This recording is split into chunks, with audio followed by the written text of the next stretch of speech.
안녕하세요. 미국 이모 비바입니다. 제가 예전에 미국 문화의 특징에 대해서 한번 영상을 촬영한 적이 있는데 제가 또 살면서 느낀 차이점이 있어서 오늘 다시 한번 같은 주제로 영상을 촬영하게 됐습니다. 미국 문화의 특징 중에서 이건 정말 괜찮다, 한국에도 도입되면 참 좋겠다 싶은 게 한 가지가 있고, 미국 사람들 도대체 왜 이러는지 알 수가 없어요 하는 게 두 가지가 있어요. 이 부분에 대해서 지금부터 함께 살펴보도록 하겠습니다.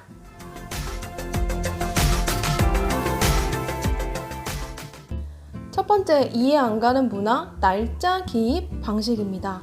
미국은 날짜를 기입할 때 월을 가장 먼저 씁니다. 우리는 보통 날짜를 쓸 때 연도, 월, 일 이런 식으로 기입을 하고, 또 세계의 여러 많은 나라들은 일, 월, 연도 이런 식으로 기입을 하잖아요. 근데 미국은 월, 일, 연도 이렇게 씁니다. 이게 별거 아닌 것 같지만 제가 처음에 미국에 이민 왔을 때 참 적응하기 힘든 문화 중에 하나였어요. 날짜가 12일을 넘어가면 월이랑 혼동되지 않으니까 차라리 덜 헷갈려요. 예를 들어서 5월 13일을 표기한다고 했을 때 2020, 513, 513, 2020, 13, 5, 2020 어떤 것으로 표기를 하든지 이게 연도, 월, 일이 어떤 거를 나타내는지 너무 명확하잖아요. 근데 만약에 2020, 51, 51, 2020 이런 식으로 했으면 이게 5월 1일인지 1월 5일인지 알게 뭐야. 헷갈리죠. 그래서 왜 유독 미국인들만 이런 식으로 날짜를 표기하는지 찾아봤더니 아무도 그 유래를 모르더라.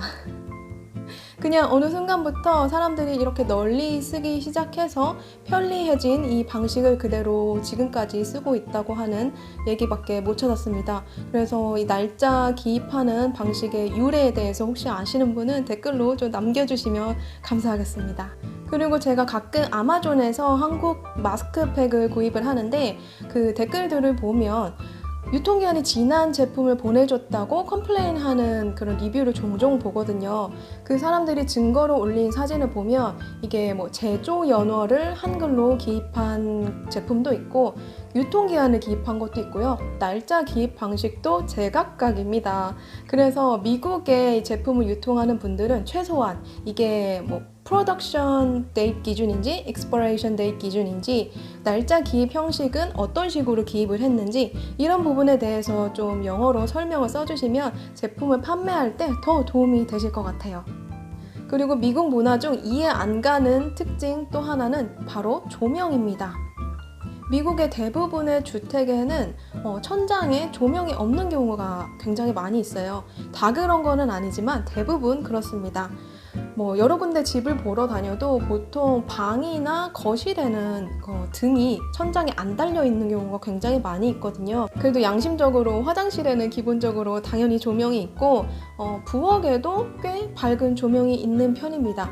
근데 조명이 있다 하더라도 아주 밝은 형광등 대신 그 백열등 아시죠? 노랗고 은은하고 좀 감성적인 그런 백열등을 많이 선호하고 있습니다. 그래서 처음에 아파트에 살 때 이게 너무 불만이었어요. 눈이 너무 침침하고 해가 지면 아무것도 못 하겠는 거예요. 그래서 너무 불편해가지고 결국에는 거실에 커다란 램프를 하나 갖다 놓고 방에도 조그만 램프를 2개나 가져다 놨습니다. 이거는 지극히 개인적인 생각인데 우리 한국 사람들은 집안에서도 굉장히 활동을 많이 하잖아요. 책을 읽는다든지 여러 가지 활동을 많이 하는데 미국 사람들한테 집이라는 공간은 어떤 생산성 있는 일을 위한 것이라기보다는 좀 휴식을 위한 공간? 그렇게 인식이 되는 것 같아요. 그래서 밝은 등이 필요가 없는 거죠. 이거는 제 생각이고 다른 분들은 어떻게 생각하시는지 좀 궁금해서 인터넷에 찾아봤는데 건축업자들이 비용을 절감하기 위해서 이 부분을 뺐다는 설도 있고, 또 세입자들한테 더 선택권을 많이 주기 위해서 이 부분을 천장에 조명을 달지 않는다는 이런 설도 있습니다. 어떤 게 맞는지는 잘 모르겠어요. 미국 사람들도 각양각색이라서 조명에 기본적으로 등이 없는 것을 좋아하는 분들도 계시고요. 또 이거를 불편해하는 분들도 당연히 있습니다. 저도 처음에는 너무 힘들었는데 좀 지나고 나니까 또 익숙해지더라고요. 세 번째는 정말 좋은 거. 한국에도 도입되면 참 좋겠다 싶은 미국 문화 중에 하나가 바로 자동차 번호판입니다. 미국에서는 자동차 번호판을 구경하는 재미도 쏠쏠하거든요. 기본적으로는 자동차 번호판을 신청하면 아무 의미 없는 문자와 숫자로 조합된 그런 밋밋한 번호판을 받지만 돈을 조금 더 내면 Vanity Plate이라는 개인 차량 번호판을 만들 수가 있습니다. 문구와 디자인을 직접 고를 수 있는데 그 자동차 번호판 디자인은 스테이트마다, 주마다 다릅니다. 그 주의 특산물이나 아니면 관광지 이런 것들 특징을 나타내는 그림이 자동차 번호판 디자인으로 들어가고요. 그 직접 문구나 숫자나 문자를 조합해서 문구를 만들어가지고 DMV 교통국에 신청을 하면 심사를 거쳐서 승인이 나면 그때 나만의 자동차 번호판을 제작할 수 있습니다. 얼마를 내야 되는지 몇 글자 제한이 있는지는 주마다 좀 규정이 다른데 제가 있는 이곳 캘리포니아는 최소 2글자, 최대 6글자까지 문자와 숫자를 이용할 수 있고 어린이가 동승하는 그런 경우에는 별 모양, 하트, 플러스 심볼, 그리고 손바닥 모양 이런 것도 사용이 가능합니다. 본인 이름이나 직업을 문구로 적용하는 경우도 있고 아니면 좋아하는 스포츠팀, 출신 학교 이런 걸로 좀 개성을 나타내는 사람들도 있고요. I love mom, be my bae 이렇게 예쁜 문구를 사용하는 사람들도 있는데 정말 뜬금없이 웃긴 그런 번호판들도 많이 있어요.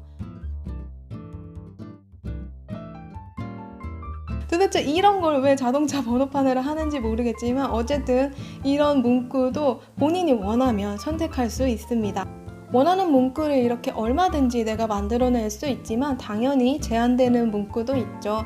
너무 폭력적이거나 음란하거나 아니면 너무 정치 선동적이거나 종교나 인종을 차별하는 그런 문구 그리고 범죄를 연상시키는 그런 문구도 다 제한이 됩니다. 가격은 개인 차량인지 상업용 차량인지 장애우가 타는 차량인지 뭐 이런 것들에 따라서 여러 가지 조건들에 따라서 다 달라지는데 보통 이곳 캘리포니아 같은 경우에는 최대 103불이 처음 신청할 때 들어갈 수 있고 매년 갱신할 때 83불 정도가 비용이 들어갑니다. 개인 번호판을 선호하는 분들은 나만의 특별한 번호판을 가질 수 있으니까 좋죠. 그리고 교통국에서는 이걸로 돈을 벌 수 있으니까 또 서로 윈윈인 시스템입니다. 이 맞춤형 자동차 번호판 같은 경우에는 여력이 된다면 한국에서도 도입하면 참 좋을 것 같아요. 한국 분들 굉장히 크리에이티브하고 똑똑하잖아요. 그래서 도로에서 굉장히 위트 있는 재밌는 문구를 많이 만나볼 수 있을 것 같습니다.